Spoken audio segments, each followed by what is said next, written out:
ಸ್ನೇಹಿತರೆ ನಮಸ್ಕಾರ. Big boss ಮನೆಯಲ್ಲಿ ಇವತ್ತು ಅನಿರೀಕ್ಷಿತ ಘಟನೆಯೊಂದು ನಡೆದಿದೆ. ಯಾರು ಕೂಡ ಊಹೆ ಮಾಡದಂತಹ ಒಂದು ಎಲಿಮಿನೇಷನ್ ನಡೆದಿದೆ. ಈ ಮೂಲಕ ಬಿಗ್ ಬಾಸ್ ಮನೆ ಎಕ್ಸ್ಪೆಕ್ಟ್ ದ ಅನ್ಎಕ್ಸ್ಪೆಕ್ಟೆಡ್ ಅನ್ನೋದು ಮತ್ತೊಮ್ಮೆ ಸಾಬೀತಾಗಿದೆ. ಬಹುಶಃ ಈ ಸ್ಪರ್ಧೆ ನೆಟ್ಟಿಗಿದ್ದಿದ್ರೆ ಫೈನಲಿಸ್ಟ್ಗಳಲ್ಲಿ ಒಬ್ಬ ಆಗಬೇಕಾಗಿದ್ದಂಥ ಸ್ಪರ್ಧೆ. ಆದರೆ ಅತಿಯಾದಂತಹ ಆತ್ಮವಿಶ್ವಾಸ ಮತ್ತು ನಾನು ಈಗಾಗಲೇ ಸಾಧನೆಯನ್ನು ಮಾಡಿಬಿಟ್ಟಿದ್ದೀನಿ ಎನ್ನುವಂತಹ ಒಂದು ಅಹಂಕಾರದ ಮಾತುಗಳೇ ಬಹುಶಃ ಈತನನ್ನು ಬಿಗ್ ಬಾಸ್ ಮನೆಯಿಂದ ಹೊರಗಡೆ ತಳ್ತು ಅಂತ ಹೇಳಿದ್ರು ಕೂಡ ಅಚ್ಚರಿಯಿಲ್ಲ. ಈ ಮೂಲಕ ಬಿಗ್ ಬಾಸ್ ಮನೆಯಲ್ಲಿ ದೊಡ್ಡದೊಂದು ಎಲಿಮಿನೇಷನ್ ಪ್ರಕ್ರಿಯೆ, ಮಿಡ್ ವೀಕ್ನ ಎಲಿಮಿನೇಷನ್ ಪ್ರಕ್ರಿಯೆ ನಡೆದು ಹೋಗಿದೆ. ಜೊತೆಗೆ ಈ ಮೊದಲು ಇದ್ದಂಥ ಲೆಕ್ಕಾಚಾರ ಎಲ್ಲವೂ ಕೂಡ ತಲೆ ಕೆಳಗಾಗಿದೆ. ಈ ಮೂಲಕ ಬಿಗ್ ಬಾಸ್ ಸೀಸನ್ 12ರ ಫಿನಾಲೆ ವಾರದ ಮೊದಲ ಟ್ವಿಸ್ಟು ಬಹಿರಂಗ ಆಗಿದೆ. ಹಾಗಾದರೆ ಈ ವಾರ ಯಾರು ಮಿಡ್ ವೀಕ್ ಎಲಿಮಿನೇಷನ್ ಆಗಿದ್ದಾರೆ, ಇವತ್ತು ಯಾರು ಬಿಗ್ ಬಾಸ್ ಮನೆಯಿಂದ ಹೊರಗಡೆ ತಳ್ಳಲ್ಪಟ್ಟಿದ್ದಾರೆ ಅನ್ನುವಂತಹ ಮಾಹಿತಿಯನ್ನು ಕೊಡ್ತಾ ಹೋಗ್ತೇನೆ. ಅದಕ್ಕಿಂತ ಮುಂಚೆ ನೀವಿನ್ನೂ ಕೂಡ ನಮ್ಮ ಚಾನಲನ್ನು ಸಬ್ಸ್ಕ್ರೈಬ್ ಮಾಡಿಲ್ಲ ಅಂದರೆ ದಯವಿಟ್ಟು ಕೂಡಲೇ ಸಬ್ಸ್ಕ್ರೈಬ್ ಮಾಡಿ ಸ್ನೇಹಿತರೆ. ಬಿಗ್ ಬಾಸ್ ಸೀಸನ್ 12ರ ಕೊನೆ ವಾರದ ಮಿಡ್ ವೀಕ್ ಎಲಿಮಿನೇಷನ್ ಇವತ್ತು ನಡೆದಿದೆ. ಈ ವೀಕ್ನಲ್ಲಿ ಪ್ರಬಲ ಸ್ಪರ್ಧಿಯೇ ಹೊರಗಡೆ ಬಂದಿದ್ದಾರೆ. ಮನೆಯಿಂದ ನಾನು ಹೊರಗಡೆ ಬರೋದೇ ಇಲ್ಲ ಅನ್ನುವಂಥ ಕಾನ್ಫಿಡೆನ್ಸ್ನಲ್ಲಿದ್ದಂತಹ ಈ ಸ್ಪರ್ಧೆಗೆ ಈ ವಾರ ಒಂದಲ್ಲ ಎರಡಲ್ಲ ಡಬಲ್ ಶಾಕ್ ಎದುರಾಗಿದೆ. ಈ ಮೂಲಕ ಫಿನಾಲೆಯಲ್ಲಿ ನಾನು ಕೂಡ ಇರ್ತೀನಿ, ಕಿಚ್ಚ ಸುದೀಪ್ ಅವರು ನನ್ನದು ಕೂಡ ಒಂದು ಕೈಯನ್ನು ಮೇಲೆತ್ತುತ್ತಾರೆ ಅಂತ ಹೇಳ್ಬಿಟ್ಟು ಭಾವಿಸಿದ್ದಂಥ ಸ್ಪರ್ಧಿ ಅದಕ್ಕಿಂತ ಮುನ್ನವೇ ಬಿಗ್ ಬಾಸ್ ಮನೆಯಿಂದ ಹೊರಗಡೆ ಬಂದಿರೋದು ಘೋರ ದುರಂತವೇ ಸರಿ. ಆ್ಯಕ್ಚುಲಿ ಹೇಳಬೇಕು ಅಂತ ಹೇಳಿದ್ರೆ ಇಷ್ಟು ದಿನಗಳ ಕಾಲ ಬಿಗ್ ಬಾಸ್ ಮನೆಯಲ್ಲಿ ಈತ ಇದ್ದಿದ್ದೇ ಒಂದು ಅಚ್ಚರಿ ಅಥವಾ ವಿಸ್ಮಯ ಅಥವಾ ಒಂದು ಮಿರಾಕಲ್ ಅಂತಲೂ ಕೂಡ ಹೇಳ್ಬೋದು. ಕಾರಣ ಏನು ಅಂತ ಹೇಳಿದ್ರೆ ಎಷ್ಟು ದಿನಗಳ ಕಾಲ ಬಿಗ್ ಬಾಸ್ ಮನೆಯಲ್ಲಿ ಈತನಿಗೆ ಇರೋದಕ್ಕೆ ಅವಕಾಶ ಕೊಟ್ಟಿದ್ದೇ ರೋಚಕ. ಹಾಗೆ ನೋಡಿದ್ರೆ ಬಿಗ್ ಬಾಸ್ ಈ ವೀಕು ಏನಿದೆ ಒಂದು ರೀತಿಯಲ್ಲಿ ಯಾರು ಕೂಡ ನಿರೀಕ್ಷೆ ಮಾಡದಂತಹ ಘಟನೆಗಳಿಗೆ ಸಾಕ್ಷಿ ಆಗ್ತಿರುವಂಥ ವೀಕ್ ಕೂಡ ಹೌದು. ಅದಕ್ಕೆ ಪೂರಕವಾಗಿ ಈ ವೀಕ್ನಲ್ಲಿ ಮಿಡ್ ವೀಕ್ ಎಲಿಮಿನೇಷನ್ ಆಗುತ್ತೆ ಅನ್ನೋದು ಮೊನ್ನೆ ಗೊತ್ತಾಗಿತ್ತು. ಮಂಗಳವಾರ ಸಂಜೆಯೇ ಒಬ್ಬ ಸ್ಪರ್ಧಿ ಹೊರಗಡೆ ಹೋಗ್ತಾರೆ ಅನ್ನೋದು ಕೂಡ ಗೊತ್ತಾಗಿತ್ತು.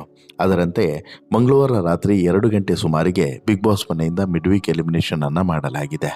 ಈ ಸಂದರ್ಭದಲ್ಲಿ ಜಿಯೋ ಲೈವ್ ಏನಿತ್ತು ಅದನ್ನು ಸ್ಟಾಪ್ ಮಾಡಿ ನಂತರ ಬುಧವಾರ ಮುಂಜಾನೆಯಿಂದ ಮತ್ತೆ ಶುರು ಮಾಡಿದ್ದಾರೆ. ಈ ಮೂಲಕ ಬಿಗ್ ಬಾಸ್ ಮನೆಯಿಂದ ಒಬ್ಬರು ಹೊರಗಡೆ ಹೋಗಿದ್ದಾರೆ ಅನ್ನುವಂಥ ಸಂದೇಶವೂ ಕೂಡ ರವಾನೆ ಆಗಿದೆ. ಆ ಸ್ಪರ್ಧಿ ಯಾರು ಅನ್ನೋದು ಕೂಡ ಕ್ಲಿಯರ್ ಕಟ್ ಆಗಿ ಎಲ್ಲ ಕಡೆಯೂ ಕೂಡ ಗೊತ್ತಾಗಿದೆ. ಹೌದು, ನೋ ಡೌಟ್ ಬಿಗ್ ಬಾಸ್ ಮನೆಯ ಸೀಸನ್ 12ರ ಕೊನೆ ವಾರದ ಮಿಡ್ ವೀಕ್ ಎಲಿಮಿನೇಷನ್ನಲ್ಲಿ ಪ್ರಬಲ ಸ್ಪರ್ಧಿಯ ಮನೆಯಿಂದ ಹೊರಗಡೆ ಬಂದಿದ್ದಾರೆ ಅನ್ನೋದು ಕ್ಲಿಯರ್ ಆಗಿದೆ. ಮಂಗಳವಾರದ ಸಂಚಿಕೆಯಲ್ಲಿ ಅಭಿಮಾನಿಗಳ ಮುಂದೆ ಅಬ್ಬರದಿಂದ ಮಾತನಾಡಿ ನಾನೇ ಬಿಗ್ ಬಾಸ್ನ ವಿನ್ನರ್ ಅನ್ನುವಂಥ ಸಂದೇಶವನ್ನು ರವಾನೆ ಮಾಡಿದ್ದಂಥ ಸ್ಪರ್ಧಿಯೇ ಬಿಗ್ ಬಾಸ್ ಮನೆಯಿಂದ ರಾತ್ರೋರಾತ್ರಿ ಹೊರಗಡೆ ತಳ್ಳಲ್ಪಟ್ಟಿದ್ದಾರೆ. ಮಾಹಿತಿಗಳ ಪ್ರಕಾರ ಧ್ರುವಂತ್ ಮನೆಯಿಂದ ಹೊರಗಡೆ ಬಂದಿದ್ದಾರೆ ಅನ್ನೋದು ಗೊತ್ತಾಗಿದೆ. ಧನುಷ್ ಟಾಪ್ 6ಗೆ ಆಯ್ಕೆಯಾಗಿದ್ದರಿಂದ ಇನ್ನುಳಿದಂಥ ಎಲ್ಲ ಸ್ಪರ್ಧಿಗಳು ಕೂಡ ನಾಮಿನೇಟ್ ಆಗಿದ್ದರು. ಮಂಗಳವಾರ ಸಂಜೆ 6 ಗಂಟೆವರೆಗೆ ಮಾತ್ರ ವೋಟಿಂಗ್ ಲೈನನ್ನು ಓಪನ್ ಇಡಲಾಗಿತ್ತು. ಅದಾದ ಬಳಿಕ ವೋಟಿಂಗ್ ಲೈನನ್ನು ಕ್ಲೋಸ್ ಮಾಡಲಾಯಿತು. ವೋಟಿಂಗ್ ಲೈನ್ ಕ್ಲೋಸ್ ಆಗ್ತಿದ್ದಂತೆ ಮಧ್ಯರಾತ್ರಿ ನಾಮಿನೇಷನ್ ಪ್ರಕ್ರಿಯೆ ನಡೆದಿದೆ. ಎಲಿಮಿನೇಷನ್ ಪ್ರಕ್ರಿಯೆಯಲ್ಲಿ ಯಾರು ಹೊರಗಡೆ ಹೋಗ್ತಾರೆ ಅನ್ನೋದು ಬಹಿರಂಗ ಆಗಿದೆ. ಇದು ಫಿನಾಲೆ ವಾರ ಆಗಿರೋದ್ರಿಂದ ಸ್ಪರ್ಧಿಗಳಿಗೆ ಯಾವುದೇ ಟಾಸ್ಕನ್ನು ಕೂಡ ಕೊಟ್ಟಿರಲಿಲ್ಲ. ಬದಲಾಗಿ ಸ್ಪರ್ಧಿಗಳ ಆಸೆಯನ್ನು ಬಿಗ್ ಬಾಸ್ ನೆರವೇರಿಸ್ತಿದ್ದಾರೆ. ಅದೇ ರೀತಿ ಧ್ರುವಂತ್ ಸಹ ತಮಗೊಂದು ಒಳ್ಳೆಯ ಮೇಕ್ ಓವರ್ ಬೇಕು ಅಂತ ಹೇಳ್ಬಿಟ್ಟು ಬಯಸಿದ್ರು. ಮನೆಯಿಂದ ಹೊರ ಹೋಗುವ ಮುನ್ನ ಈ ಆಸೆ ನೆರವೇರಿದೆಯಾ ಅನ್ನೋದು ಇವತ್ತಿನ ಈ ಸಂಚಿಕೆಯಲ್ಲಿ ಗೊತ್ತಾಗ್ತದೆ. ಅದರ ಜೊತೆಗೆ ಇಲ್ಲಿ ಮತ್ತೊಂದು ವಿಚಾರವನ್ನು ಕೂಡ ನಾವಿಲ್ಲಿ ಗಮನಿಸಬೇಕು. ಧ್ರುವಂತ್ ಅವರಿಗೆ ಈ ವಾರ ಡಬಲ್ ಶಾಕನ್ನು ಕೂಡ ಬಿಗ್ ಬಾಸ್ ಕೊಟ್ಟಿದ್ದಾರೆ ಅನ್ನೋದನ್ನು ನಾವಿಲ್ಲಿ ಗಮನಿಸಬೇಕು. ಹಾಗಾದರೆ ಆ ಡಬಲ್ ಶಾಕ್ ಏನು, ಅದು ಇವತ್ತಿಗೆ ಇರುವಂತಹ ದೊಡ್ಡ ಕುತೂಹಲ. ಅದನ್ನು ಹೇಳ್ತಾ ಹೋಗ್ತೀನಿ. ಅಭಿಮಾನಿಗಳ ಜೊತೆಗೆ ಮಂಗಳವಾರ ಮಾತನಾಡಿದ್ದಂತಹ ಧ್ರುವಂತ್ ತಾನು ಒನ್ ಮ್ಯಾನ್ ಆರ್ಮಿ 24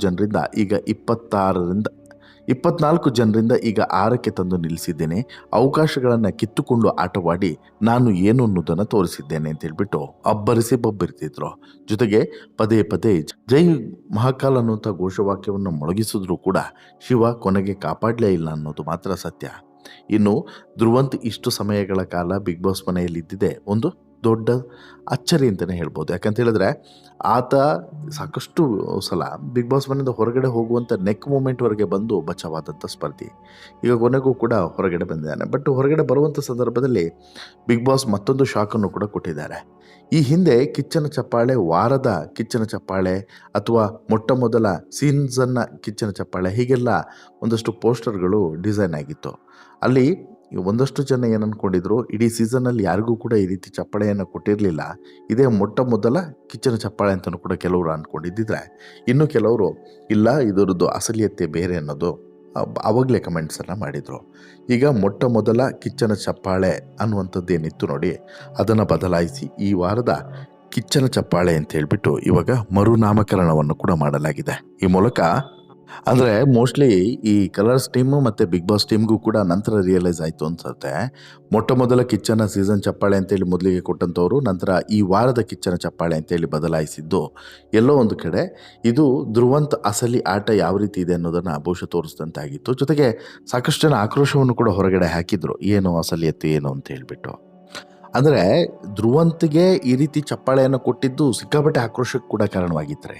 ವೀಕ್ಷಕರ ವಲಯದಲ್ಲಿ ತುಂಬ ಆಕ್ರೋಶಕ್ಕೆ ಒಳಗಾಗಿತ್ತು. ಅಂದರೆ ಧ್ರುವಂತ್ ಏನು ಸಾಧನೆ ಮಾಡಿದ್ದಾನೆ ಅಂತ ಹೇಳ್ಬಿಟ್ಟು ಕಿಚ್ಚ ಸುದೀಪ್ ಈ ರೀತಿ ಚಪ್ಪಾಳೆಯನ್ನು ಕೊಟ್ಟರು, ಕಿಚ್ಚನ ಚಪ್ಪಾಳೆಗಿರುವಂಥ ಗೌರವವನ್ನೇ ಕಳೆದು ಬಿಟ್ರಲ್ವಾ ಅನ್ನುವಂಥದ್ದು ಒಂದು. ಮತ್ತೊಂದು, ಅಶ್ವಿನಿ ಗೌಡಗೂ ಕೂಡ ಕಿಚ್ಚನ ಚಪ್ಪಾಳೆ ಕೊಡುವಂಥ ಸಾಧನೆ ಏನು ಮಾಡಿದ್ರು ಅನ್ನುವಂಥ ಪ್ರಶ್ನೆಗಳನ್ನು ಕೂಡ ಕೇಳಲಾಗಿತ್ತು. ಹಾಗಿದ್ರೂ ಕೂಡ ಬೇರೆ ಬೇರೆ ರಾಜಕೀಯ ಒತ್ತಡ ಅಥವಾ ಬೇರೆ ಬೇರೆ ಉದ್ದೇಶಗಳಿಂದ ಇಬ್ಬರಿಗೂ ಕೂಡ ಚಪ್ಪಾಳೆಯನ್ನು ಕೊಟ್ಟಿದ್ದರು. ಬಟ್ ಅದಾದಮೇಲೆ ನಡೆದಂತಹ ಡೆವಲಪ್ಮೆಂಟ್ಗಳಲ್ಲಿ ಈಗ ಕಿಚ್ಚನ ಚಪ್ಪಾಳೆ ಒಂದು ರೀತಿಯಲ್ಲಿ ಬದಲಾವಣೆಗೊಂಡಿದೆ ಮತ್ತು ಧ್ರುವಂತಿಗೆ ಡಬಲ್ ಶಾಕ್ ಎದುರಾಗಿದೆ. ಒಂದು ಕಿಚ್ಚನ ಚಪ್ಪಾಳೆಯ ಬದಲಾವಣೆ, ಮತ್ತೊಂದು ಎರಡನೇದು ಬಿಗ್ ಬಾಸ್ ಮನೆಯಿಂದ ಮಿಡ್ ವೀಕ್ ಎಲಿಮಿನೇಷನ್ ಆಗಿರುವಂಥದ್ದು. ಅಲ್ಲಿಗೆ ಧ್ರುವಂತ್ ಹೊರಗಡೆ ಬರಬೇಕು ಅಂತ ಹೇಳ್ಬಿಟ್ಟು ಸಾಕಷ್ಟು ಜನ ಏನೊಂದು ಪ್ರಾರ್ಥನೆಯನ್ನು ಮಾಡುತ್ತಿದ್ರೋ ಆ ಪ್ರಾರ್ಥನೆ ಫಲಿಸಿದಂತಾಗಿದೆ. ಕೊನೆಗೂ ಕೂಡ ಆ ಪ್ರಾರ್ಥನೆಗೆ ರಿಸಲ್ಟ್ ಸಿಕ್ಕಿದೆ ಅಂತಲೇ ಹೇಳಬಹುದು. ಒಟ್ಟಾರೆ ನಿಮ್ಗೆ ಅನಿಸುತ್ತೆ ಸ್ನೇಹಿತರೆ, ಈ ಎಲ್ಲ ಬೆಳವಣಿಗೆಗಳನ್ನು ಗಮನಿಸಿದ್ರೆ ನಿಮಗೆ ಏನನ್ಸುತ್ತೆ? ದಯವಿಟ್ಟು ನಿಮ್ಮ ಅಭಿಪ್ರಾಯವನ್ನು ಕಮೆಂಟ್ ಮಾಡಿ ತಿಳಿಸಿ. ಜೊತೆಗೆ ಈ ಸ್ಟೋರಿ ಇಷ್ಟ ಆಯಿತು ಅಂತ ಹೇಳಿದ್ರೆ ಲೈಕ್ ಮಾಡಿ, ಶೇರ್ ಮಾಡಿ, ಚಾನಲ್ಗೆ ಸಬ್ಸ್ಕ್ರೈಬ್ ಆಗೋದನ್ನು ಮರಿಬೇಡಿ. ಧನ್ಯವಾದ.